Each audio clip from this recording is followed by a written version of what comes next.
क्या लॉर्ड बॉबी बनेंगे spy universe के नंबर 1 विलेन? यह सवाल क्यों उठ रहा है? चलिए इसकी पड़ताल करते हैं।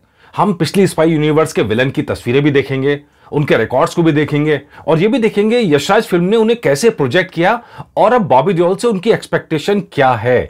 नमस्कार, मेरा नाम है मनीष शर्मा और आप देख रहे हैं जनगण मन रिएक्ट्स यानी @JGM रिएक्ट्स। तो चलिए एपिसोड की शुरुआत करते हैं और शुरुआत करते हैं वहीं से जहां से खबर का ओरिजिन हुआ है, यानी कि मीडिया रिपोर्ट्स के हवाले से जो खबर सामने आ रही है कि स्पाई यूनिवर्स की नई फिल्म जो आने वाली है जिसमें आलिया भट्ट हैं, शर्वरी वाघ हैं, उसमें बॉबी देओल मेन विलेन का किरदार निभाएंगे। यार, यशराज फिल्म्स को अगर आप जानते हो तो ये थोड़ी सी हैरानी की बात होगी कि स्पाई यूनिवर्स के विलेन का उन्होंने खट से नाम भी ऐलान कर दिया। और आखिर वो चाहते क्या है नाम जल्दी ऐलान करने से, उनको हासिल क्या करना है? ये कई सारे सवाल हैं। पिछले जो उनका खेल है वो भी हम समझेंगे। तो शुरुआत करते हैं टाइगर से। टाइगर फिल्म थी, वो आई थी साल 2012 में।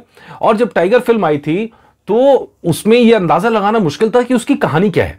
मतलब दो विलेन तो सीधा सीधा किसी को प्रोजेक्ट किया ही नहीं गया था। सलमान खान का एक्शन दिखाई देता है, कैटरीना कैफ दिखाई देती है, ट्रेलर के अंदर हम बात कर रहे हैं। लेकिन उसका विलन आपको जब ट्रेलर आया तो उसमें विलन आपको समझ में नहीं आया। और फिल्म चलने की एक वजह यह भी थी कि थोड़ी सी यूनिक कहानी थी कि सीधा सीधा कोई विलन नहीं था, दो खुफिया एजेंसी थी, उनके आपस में टकराव था, दो स्पाई थे, उनका आपस में टकराव था, लेकिन फिर कनेक्शंस ऐसे बनते हैं कि दोनों में प्यार होता है एंड ऑल दैट। तो उसमें कैटरीना कैफ एक्चुअली में भारत के हिसाब से तो हमारी विलन थी एक वक्त में, लेकिन फिर दोनों का प्यार होता है और वो फिर जोया जो है वो कबीर का साथ देने लगती है, सलमान खान का साथ देने लगती है। तो इस तरह वो कहानी बुनी गई थी पूरी। तो अगर आप देखेंगे तो वहां तो विलन का नाम किसी का अनाउंस नहीं किया गया था। तो ये इंटरेस्टिंग है। अब इसके बाद जब टाइगर जिंदा है 2017 में आई तो उसके ट्रेलर में जो उसका विलन है अबू उस्मान जो विलन था, यानी जो ईरानी एक्टर सज्जाद डेला फरोज थे, उनका नाम एकदम ट्रेलर के अंदर उनका चेहरा दिखा दिया गया था, छुपाया नहीं गया था। वजह थी कि ईरानी एक्टर थे और थोड़ा खूंखार लोग दिखाना था और कहीं ना कहीं IS का जो रोल रहा है उस रोल को दिखाना था। वो ट्रेलर के अंदर आपको उसकी झलक मिल गई थी। तो लिखा भी था कि रियल लाइफ इवेंट से प्रेरित है और कहीं ना कहीं वो खौफ भी जिंदा करने की कोशिश की गई थी कि और उसमें से फिर जो हीरो है, जो टाइगर है, वो बचा के लाता हॉस्टेजेस को। यह फिल्म थी टाइगर 2 जो 2017 में आई थी। इसके बाद 2019 में आई वॉर फिल्म ऋतिक रोशन की। वॉर फिल्म ने खूब झंडे गाड़े थे, खूब तहलका मचाया था और उसकी वजह यह थी कि अगर आप उसमें देखेंगे उसमें भी आपको विलन का नाम आपको पहले से नहीं पता था, जिसमें प्लास्टिक सर्जरी के जरिए एक तरह से आप कह सकते हैं डबल रोल क्रिएट किया गया। तो वो कैरेक्टर वहां पर था जो स्पिन ऑफ कह सकते हैं आप कहानी के अंदर। तो उसकी भी अनाउंसमेंट पहले से तो हुई नहीं थी और जब अनाउंसमेंट नहीं हुई थी तो वो जो सस्पेंस था, वो सस्पेंस जब लोग देखने जाते हैं कहानी में लगता है अच्छा ये हो गया, ये हो गया। तो टाइगर श्रॉफ अल्टीमेटली विलन बने फाइनली और दोनों की लड़ाई हुई ऋतिक रोशन की और टाइगर श्रॉफ की। तो वो एक अपनी तरफ से एक प्लस पॉइंट था फिल्म का। उसके बाद आई पठान 2023 में, जिसमें जिम का किरदार जॉन इब्राहिम ने निभाया था और बहुत शानदार निभाया था। और इस फिल्म के अंदर अगर आप देखेंगे ट्रेलर की शुरुआत जो हुई वो जॉन इब्राहिम के साथ हुई थी। मतलब हीरो को तो बाद में उतारा गया था, पहली एंट्री जो हुई थी वो जॉन इब्राहिम की हुई थी, वो दम दिखाया था। और उसके बाद जो एंट्री होती है वो हीरो की होती है, शाहरुख खान की एंट्री होती है। तो ये उस फिल्म का कैरेक्टर था जो दिखाया गया। और इसी तरह आप जब आएंगे 2023 की दूसरी स्पाई यूनिवर्स की फिल्म दैट्स टाइगर 3 जो 2023 में ही आई थी, उसके अंदर अगर आप देखेंगे तो अपने विलेन को छुपा के रखा गया था और आखिरी तक छुपा के रखा गया था। आतिश रहमानी उनका तुरुप का पता था, आतिश रहमान तुर्क का पता था और इमरान हाशमी ने किरदार निभाया था। आप देखेंगे विलन को शुरू से लेकर आखिर तक छुपा के रखा गया था, बताया ही नहीं गया था, बोला ही नहीं गया था कि भाई विलन कौन है। सस्पेंस चल रहे थे और इतना छुपा के नाम रखा गया था, मीडिया रिपोर्ट्स तक में नाम सामने नहीं आया। एक बार भी मुंह नहीं खोला था इमरान हाशमी ने कि भाई मैं विलन का किरदार करने वाला हूं। लेकिन जब अब बात आई यहां पर स्पाई यूनिवर्स की अगले फिल्म की जो अगले साल आने वाली है, उसका विलन आपको पहले से पता है। चलिए उससे भी पहले एक दूसरी फिल्म की बात कर लेते हैं, वॉर 2 की। वॉर 2 के अंदर ऋतिक रोशन है, ये हम सब जानते हैं कि वो जो ट्रेलर आया कि भाई बुरे से भी बुरा बनना पड़ेगा, दलदल में उतरना पड़ेगा, अंधेरे में जाना पड़ेगा एंड ऑल दैट, वो सब चीजें। लेकिन शुरू से फ्रॉम द डे वन चर्चा थी कि जूनियर NTR इसमें विलन का किरदार निभाने वाले हैं और सेंट्रल विलन का किरदार निभाएंगे, कुछ बड़ा किरदार निभाएंगे। लगा कि यार विलन तो खोल दिया है, तो अब क्या स्ट्रेटजी है वहां पे कि भाई जूनियर NTR जो है वो विलन नहीं है, भारतीय एजेंट है। फिर यह है कि पैन इंडिया एजेंट है। फिर यह है कि भाई वो सेंट्रलाइज तरीके से और बड़े एजेंट है, बाद की फिल्मों में भी कैमियो करेंगे। मतलब सस्पेंस क्रिएट कर दिया गया विलन को लेके, और ऐसा सस्पेंस क्रिएट किया गया है कि अब आप सोचते रहिए कि जब तक फिल्म नहीं आती कि भैया वो विलन है कि हीरो हैं, वो स्पाई हैं कि अगेंस्ट द इंडिया है। ये अब वहां पे कंफ्यूजन छोड़ दिया गया। That's a strategy basically. अब यहां पर बात आती है अगली फिल्म की, जो आलिया भट्ट वाली फिल्म है जिसके अंदर बॉबी देओल विलन है।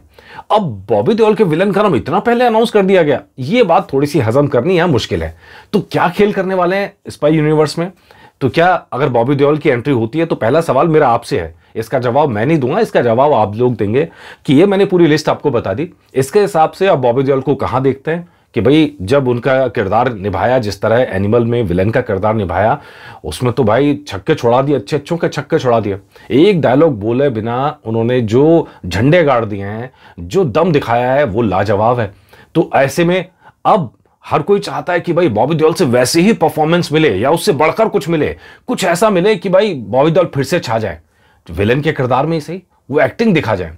तो ऐसा पूरी संभावना है कि इस फिल्म के अंदर भी बॉबी देओल की एक बैक स्टोरी होगी, मतलब सिंपल विलन के तौर पर उन्हें प्रेजेंट नहीं किया जाएगा। और जितना हम जानते हैं पर्सनली कि बॉबी देओल अब कोई ऐसी फिल्म ले भी नहीं रहे हैं जिसमें वो ट्रेडिशनल विलन हो कि भाई बंदूक लेके हाथ पे सिगरेट मुंह में दबा के विलन टाइप का, वो उस तरह की फिल्म ले भी नहीं रहे हैं।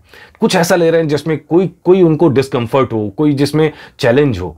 तो उम्मीद करते हैं कि ये फिल्म चूज की है तो जरूर कोई चैलेंज रहा होगा बॉबी देओल के सामने, ये चूज की है तो हम चाह रहे हैं कि इसकी बैक स्टोरी भी हो कुछ। अगर स्पाई यूनिवर्स ने ये सिर्फ दाव नहीं फेंका है, एक लोकप्रियता बटोरने की कोशिश नहीं है, क्योंकि कंफर्मेशन अभी यशराज फिल्म्स की तरफ से भी नहीं आया, बॉबी देओल की तरफ से भी नहीं आया, तो उम्मीद करते हैं जब कंफर्म करेंगे तो हम भी उसका अपडेट लेकर आपके सामने जरूर आएंगे। लेकिन अभी तो स्ट्रेटजी लगती है। और स्पाई यूनिवर्स की अगली फिल्मों को आप देखेंगे तो पठान आएगी 2026 में, आलिया भट्ट की फिल्म भी आ रही है, वो अगले साल आ रही है, वॉर 2 भी अगले साल आ रही है। और इन सब के अंदर आपको क्या लगता है नंबर 1 विलन कौन बनेगा? कौन है जो अब तक के सारे विलन को छा जाएगा, या कोई और विलन है जो आपको लगता है कि सबसे बेहतर विलन अब तक हो रहा है? बताइएगा जरूर। आप मानते हैं कि टाइगर श्रॉफ ने वॉर में जो किरदार निभाया था विलन का, वो सबसे टॉप किरदार रहा है, सबसे टॉप विलन का रहा है, वो अपनी एक्टिंग में खूब जमे थे? या फिर अगली फिल्म पर आए तो जॉन इब्राहिम का जो किरदार था पठान फिल्म में जिम का, वो सबसे टॉप पर रहा है? उन्होंने जो अभिनय किया था वो वैसा अभिनय स्पाई यूनिवर्स ने किसी ने नहीं किया, वो कर भी नहीं पाएगा। फिर आतिश रहमान यानी इमरान हाशमी जो टाइगर 3 में थे, वो यानी कॉम्प्लिकेटेड सा किरदार, जो बातें बड़ी सीधी सीधी करता है लेकिन जाल बुनता है, जाल में फंसाता है, दुश्मन को फंसाता है और उसको नष्ट करने की कोशिश करता है, वो जो कैरेक्टर था, उस कैरेक्टर में सबसे ज्यादा दम था। अगर आपको ऐसा लगता है तो कमेंट करिएगा। या फिर शहजाद दिला फरूज जिसने आईएस की भूमिका निभाई थी, आईएस की खलीफा टाइप की भूमिका निभाई थी जो टाइगर जिंदा में, या वो किरदार ऐसा था जो अब तक आपको सबसे खतरनाक लगा था? या फिर आप उम्मीद कर रहे हैं कि लॉर्ड बॉबी जो किरदार निभाने वाले हैं वो ऐसा किरदार होगा जिसकी काट का और दूसरा कोई भी नहीं होगा, दूसरा उसके आसपास भी कोई नहीं होगा? या फिर जूनियर एनटीआर, हालांकि अभी ये कंफर्म नहीं है कि जूनियर एनटीआर विलेन का किरदार कर रहे हैं कि नहीं, लेकिन आपको जो भी लगे जरूर बताइएगा।